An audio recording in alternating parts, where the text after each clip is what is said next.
Selamat pagi anak-anak Bunda. Ketemu lagi dengan Bunda Yuni di pelajaran tematik tema 2, bermain di lingkunganku. Kali ini kita akan belajar subtema 2, bermain di rumah teman. Tentunya tetap di kelas 2 ya. Nah, untuk pelajaran pertama, kita akan belajar tentang menyebutkan isi teks dan makna kosakata tentang keragaman benda. Perhatikan gambar berikut ini. Nina mempunyai banyak teman. Saat libur, Nina terkadang bermain ke rumah teman. Teman Nina juga suka bermain di rumah Nina. Permainan apa yang mereka lakukan? Ya, di situ mereka bermain lompat tali ya teman-teman. Pernahkah kamu bermain di rumah temanmu? Tentu saja. Pasti Bunda percaya kalian pernah bermain di rumah teman kalian. Ingat, di masa sedang harus stay di rumah saat ini, jika kita bermain di rumah teman, kita harus tetap menjaga kesehatan ya. Jangan lupa cuci tangan dan selalu menggunakan masker.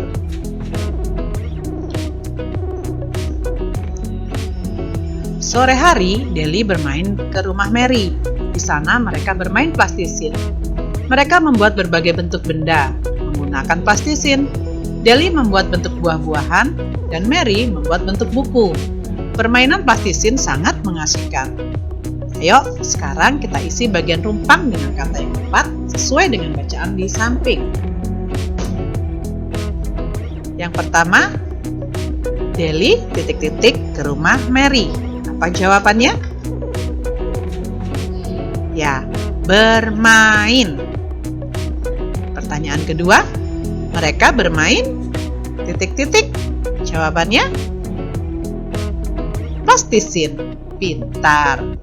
Yang ketiga, Deli membuat bentuk ...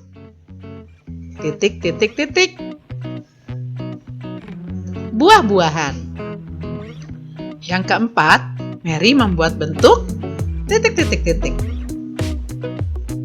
buku. Wah, hebat-hebat ya anak-anak Bunda. Cepat sekali menjawabnya.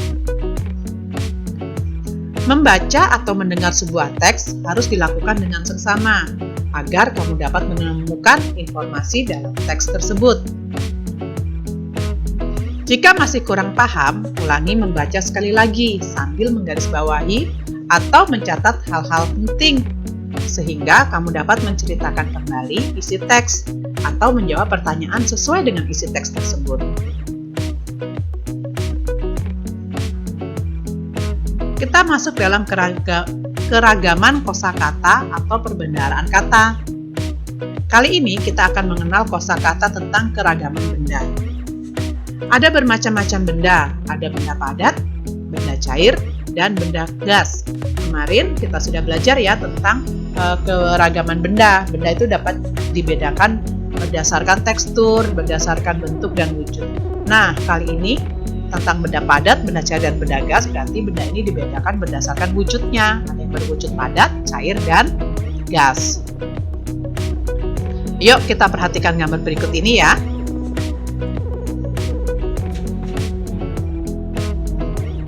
Yang pertama ada kursi, boneka, kayu, piring, bantal.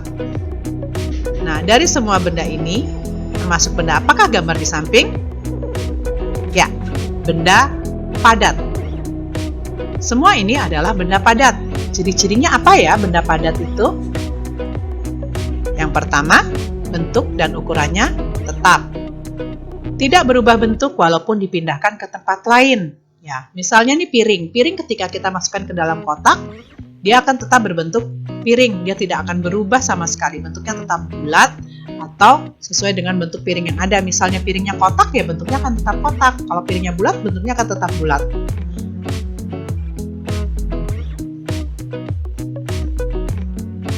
Nah, sekarang ada gambar berikutnya. Apakah benda pada gambar adalah benda padat? Kita lihat gambarnya ya. Ada susu, minyak goreng. Gelas dan botolnya termasuk benda padat, tetapi isi di dalamnya yaitu susu dan minyak goreng adalah benda cair. Nah, Apa saja ciri-ciri benda cair? Bentuknya tidak tetap. Ukurannya tetap. Bentuknya berubah mengikuti bentuk wadahnya.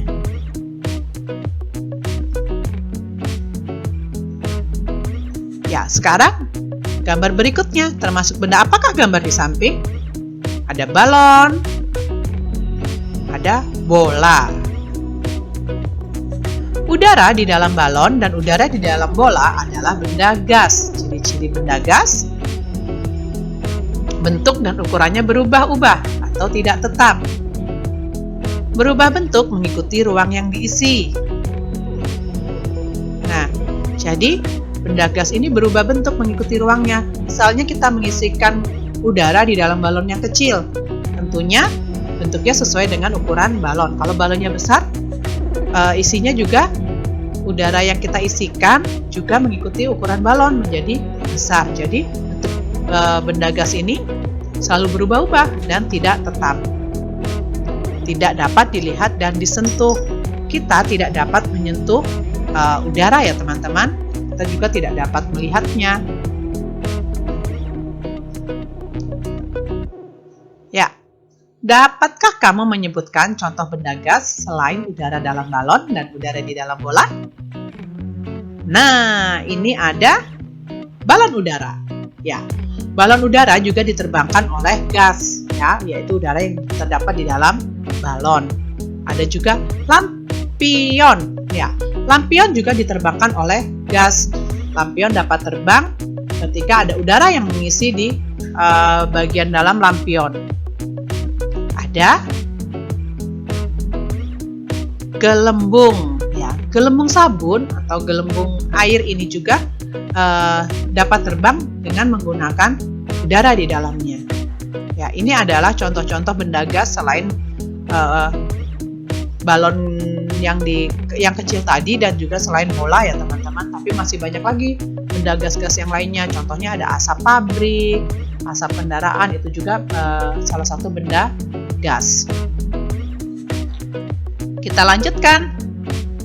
Benda-benda di sekitar kita juga memiliki kegunaan yang berbeda-beda. Contohnya, ini Bunda punya banyak gambarnya. Ada 8 gambar. Di situ ada sapu, pensil, jus jeruk, ada kipas angin, bola basket, buku, roda atau ban, ada juga meja. Nah, salah satu contohnya adalah sapu. Sapu memiliki kegunaan atau gunanya untuk membersihkan lantai. Nah, tentunya kalian juga dapat menyebutkan kegunaan benda lain yang ada pada gambar kan. Misalnya pensil. Kegunaan pensil untuk apa? Untuk menulis. Kegunaan kipas angin untuk apa?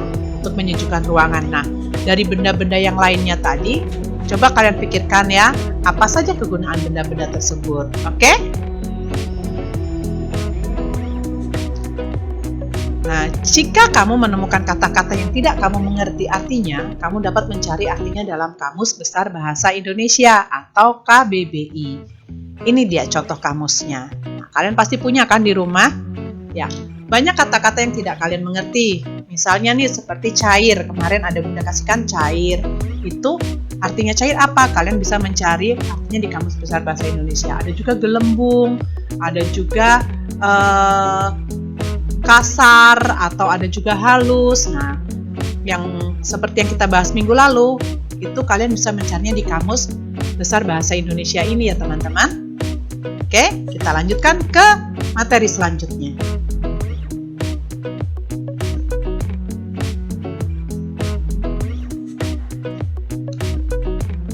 Nah, sekarang kita akan belajar mengenai koordinasi gerak kepala, tangan, dan kaki. Untuk apakah koordinasi gerak ini digunakan?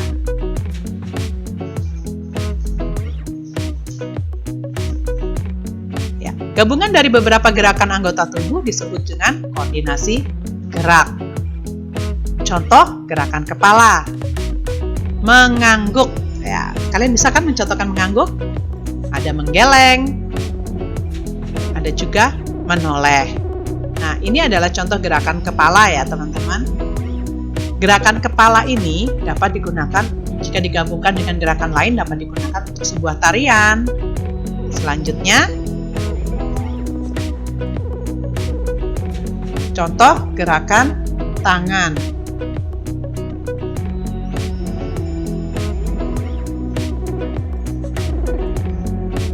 Di sini ada tangan ke atas, mengayun ke depan,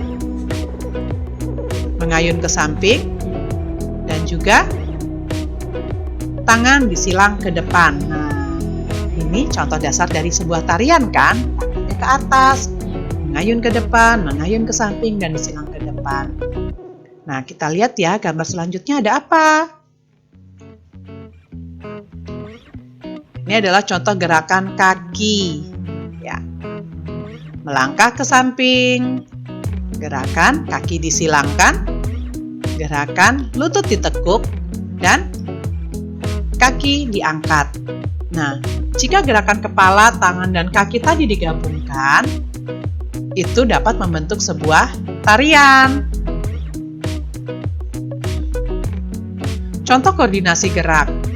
Misalnya gerakan saat bermain layang-layang. Saat bermain layang-layang, kita melakukan dua gerakan, yaitu gerakan kepala dan tangan. Gerakan kepala berupa menengadah ke atas, dan gerakan tangannya berupa menarik dan mengulur benang. Oke, itu tadi pelajaran tentang koordinasi gerak. Selanjutnya kita akan belajar tentang perkalian sebagai penjumlahan berulang. Nah, minggu lalu kita sudah belajar ya di awal tentang maksudnya awal-awal tentang perkalian, dasar-dasar perkalian. Kali ini kita akan belajar lebih dalam tentang perkalian lagi, teman-teman. Cermati soal berikut ini. Yuk, kita lihat soalnya. Ketika bermain di rumah Mary, Deli melihat 5 pot bunga di halaman rumah Mary. Di setiap pot ada 4 bunga. Deli ingin tahu berapa jumlah seluruh bunga. Ayo kita bantu Deli menghitung jumlah seluruh bunga dalam pot itu. Bagaimana caranya?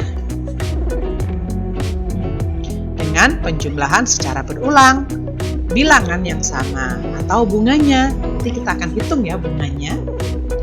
Ada 1 pot berisi bunga, ditambah 1 pot berisi bunga lagi, ditambah 1 pot berisi bunga lagi, ditambah 1 pot berisi bunga, ditambah 1 pot berisi bunga. Semua ada 5 pot ya teman-teman. Dan di atas pot tersebut terdapat 4 masing-masing 4 bunga. Nah, jadi jumlah seluruhnya 4 ditambah 4 ditambah 4 ditambah 4 ditambah 4 ditambah 4. Nah, jadi ada 5 kali 4-nya. Sama dengan berapa perkaliannya? Bentuk perkaliannya gimana? 5 dikali 4 sama dengan 20. Kalau kita jumlahkan 4-nya yang 5 kali ada 20. Jadi karena 4-nya itu ada 5 kali, maka ditulisnya 5 dikali 4. Oke, kita lanjutkan. Ya. Apakah kamu bisa mencobanya? Mencoba apa Bunda? Mencoba perkaliannya. Kita coba ya. Ibu Lani menyiapkan makanan untuk Nina dan Lani. Ibu menyiapkan 3 piring kue. 1 piring berisi 5 kue. Yuk kita hitung jumlah kue seluruhnya ya. 1 piring kue ditambah 1 piring kue ditambah 1 piring kue. Masing-masing di atas piring terdapat 5 potong kue.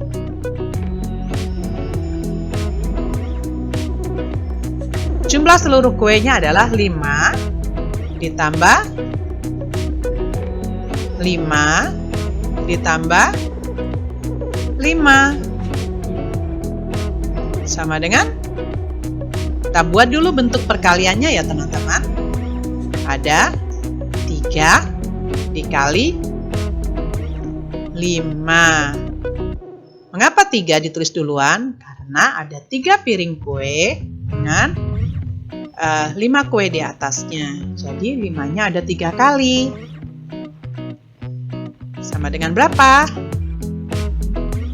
Ya, 15. Oke, semuanya pintar. Kita lanjutkan.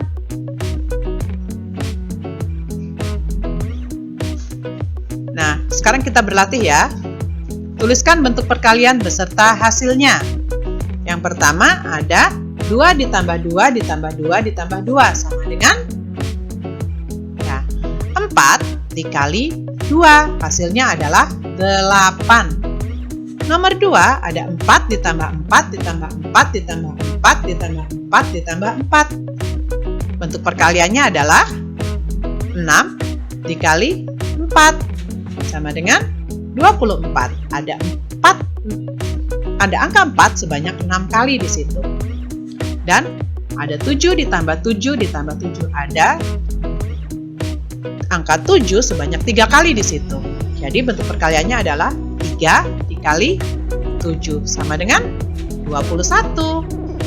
Selanjutnya ada 9 ditambah 9. Angka 9-nya ada 2 kali. Jadi ditulisnya 2 dikali 9. Hasilnya adalah 18. Ada 3 ditambah 3 ditambah 3 ditambah 3 ditambah 3. Angka 3-nya ada berapa kali? Ada 5. Jadi ada 5 kali angka 3 di situ. Jadi penulisannya adalah 5 dikali 3 sama dengan 15. Ya, hebat-hebat ya. Ingat, perkalian tuh harus rajin-rajin dihafalkan supaya berguna untuk kedepannya nanti. Menghitung perkalian dengan bilangan 2, 1, dan 0. Nah, ini kita akan belajar tentang perkalian bilangan 2, 1, dan bilangan 0. Perkalian bilangan 2 terlebih dahulu ya teman-teman. Perkalian bilangan 2 sama hasilnya dengan menjumlahkan bilangan tersebut sebanyak 2 kali. Ini adalah contohnya. 2 dikali 5 sama dengan 5 ditambah 5. Hasilnya adalah 10. 2 dikali 6 sama dengan 6 ditambah 6. Hasilnya adalah 12. Jadi ketika kita menghitung perkalian 2 berarti kita menjumlahkan bilangan yang sama sebanyak 2 kali. Tinggal kita jumlahkan aja bilangannya ya. Perkalian dengan bilangan 1. Perkalian dengan bilangan 1 menghasilkan bilangan itu sendiri. Ini adalah contohnya. 1 dikali 5 sama dengan 5. 1 dikali 5 sama juga dengan 5 dikali 1, yaitu 1 ditambah 1 ditambah 1 ditambah 1 ditambah 1 sebanyak 5 kali. Hasilnya tetap 5. Jadi bilangan berapapun yang kalian kalikan dengan 1, hasilnya adalah bilangan itu sendiri. Misalnya nih, Bunda, bagaimana kalau 100 dikali 1? Hasilnya berapa? Hasilnya tetap 100.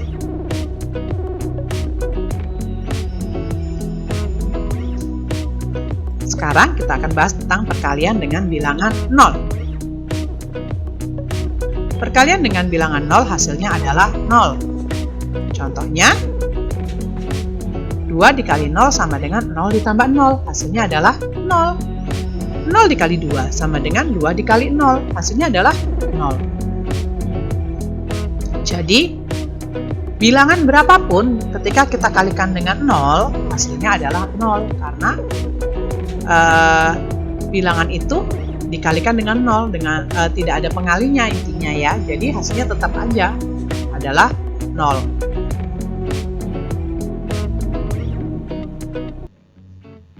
Perkalian bilangan 1 sampai 10 dapat ditulis dalam bentuk tabel loh teman-teman. Ini contoh tabelnya. Ya.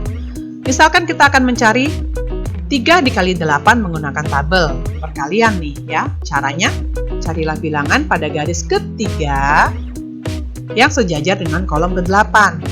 Ya. Yang warna kuning adalah baris ketiga.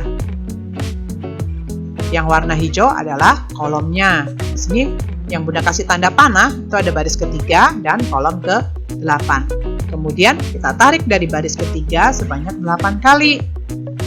Atau kita tarik lurus sampai di angka 8. Hasilnya adalah 24. Nah, di tabel ada ya.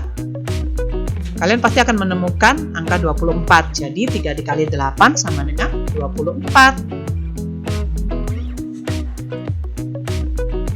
Yuk, kita berlatih ya. Tentukan hasil perkalian berikut menggunakan tabel perkalian. 4 dikali 8. Nih, Bunda kasih tabelnya. Ya, yang warna kuning tadi adalah baris, yang warna hijau adalah kolom. Perhatikan baik-baik. Ya. Jadi, 4 dikali 8. Kita cari dulu angka 4-nya ya. Angka 4, kita tarik sampai ke angka 8. Hasilnya ada 32. Selanjutnya ada 9 dikali 6. Angka 9 kita tarik sampai ke angka 6. Hasilnya ada 54. Nah, sekarang kita akan menentukan pasangan bilangan dengan hasil kalinya berikut ini. Di sini Bunda punya angka 24. Bilangan-bilangan berapa saja yang jika dikalikan hasilnya adalah 24? Yang pertama ada angka 3. 3 dikalikan 8 hasilnya adalah 24. 4 dikalikan 6 hasilnya juga 24. Sama, 6 dikali 4 hasilnya adalah 24. Dan 8 dikali 3 hasilnya juga 24. Oke, teman-teman bisa mencobanya di rumah ya. Kalian bisa mencobanya dengan mengerjakan latihan-latihan yang ada di buku paket kalian. Oke, kita lanjutkan. Apa yang akan kita pelajari selanjutnya?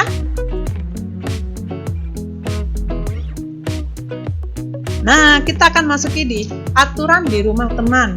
Jika minggu kemarin kita belajar tentang aturan di rumah, sekarang kita akan belajar tentang aturan di rumah teman. Karena temanya hari ini adalah bermain di rumah teman tentunya ya. Ya, kita baca dulu teksnya. Deli sangat senang. Hari ini Deli bermain ke rumah Mary. Sebelum bermain, Deli pamit kepada ibunya. Ibu berpesan kepada Deli agar tidak pulang terlalu sore. Maaf ya, agak belibet Bunda bacanya. Pesan ibu Deli adalah aturan. Deli mematuhi aturan tersebut. Jadi, ibu Deli tadi berpesan kepada Deli agar tidak pulang terlalu sore ya teman-teman. Nah, pesannya ini yaitu agar Deli tidak pulang terlalu sore itu merupakan aturan. Dan Deli mematuhi aturan tersebut. Ketika bermain di rumah teman, ada aturan yang harus kita patuhi. Ayo kita lihat apa saja aturan di rumah teman. Yang pertama, saat bermain harus rukun. Selanjutnya, saling meminjamkan mainan dan rapikan mainan setelah digunakan. Ini tadi beberapa aturan bermain di rumah teman. Dan kita lihat gambarnya lagi. Ini adalah aturan ketika bertamu di rumah teman. Yang pertama, mengucapkan salam sebelum masuk. Selanjutnya, ada Doni, Made, Tony, semua duduk di situ ya teman-teman. Apa yang mereka lakukan? Ya, tidak membuat kegaduhan saat bermain. Kita bisa lihat dari gambarnya ya, mereka duduk dengan tenang, ngobrol dengan santai, mereka tidak ribut dan tidak gaduh. Selanjutnya, ada berpamitan setelah selesai bertamu. Di situ ada Tony dan teman-temannya berpamitan setelah selesai bermain dari rumah Made. Itu kata-katanya ada yang bilang, kami pulang dulu ya Tante Made. Nah, di situ mereka berpamitan setelah pulang. Jadi kalau main ke rumah teman, ketika mau pulang harus berpamitan. Gak boleh main kabur aja. Nanti dicari loh sama yang punya rumah. Nah, kira-kira ada aturan lainnya nggak ya? Ya, berbicara dengan santun. Dan meminta izin jika ingin ke kamar mandi. Selanjutnya, langsung pulang setelah bertamu. Nah, ketika habis bertamu ke rumah teman dan kalian mau pulang ya, kalian harus langsung pulang. Nggak boleh mampir-mampir, nggak boleh singgah-singgah dulu ke sini ke sana. Nanti mama papa akan mencari kalian. Oke?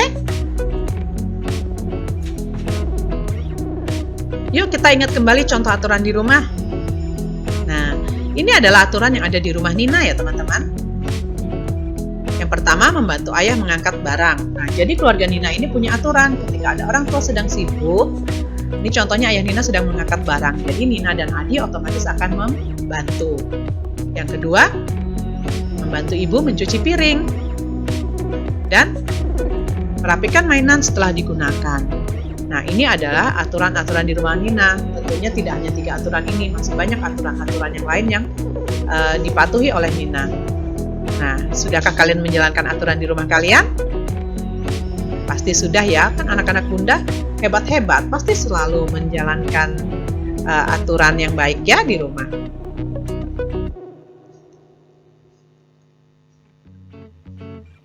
Berikut adalah manfaat mematuhi aturan. Yang pertama, ada hidup menjadi lebih tertib, benar sekali. Dan ada hidup menjadi lebih disiplin. Selanjutnya, ada menciptakan kerukunan. Nah, ketika hal ini, jika kita mematuhi aturan, akan tercipta semua teman-teman. Hidup jadi lebih tertib, kita bisa jadi lebih disiplin, dan terciptanya kerukunan. Bayangkan kalau kita tidak mematuhi aturan, pasti kita tidak disiplin, kita tidak tertib lagi, dan juga pasti kita sering berantem dengan orang lain. Oke? Nah, teman-teman, demikian dulu akhir pelajaran kita hari ini. Bunda udah selesai menjelaskan, kalian silakan menyimak dengan baik. Selanjutnya, kita akan bertemu lagi di pembelajaran selanjutnya. Dan kita akan belajar sama-sama lagi ya di materi-materi tematik berikutnya. Ingat, tetap semangat dan selalu jaga kesehatan ya. Sampai jumpa. Bye-bye.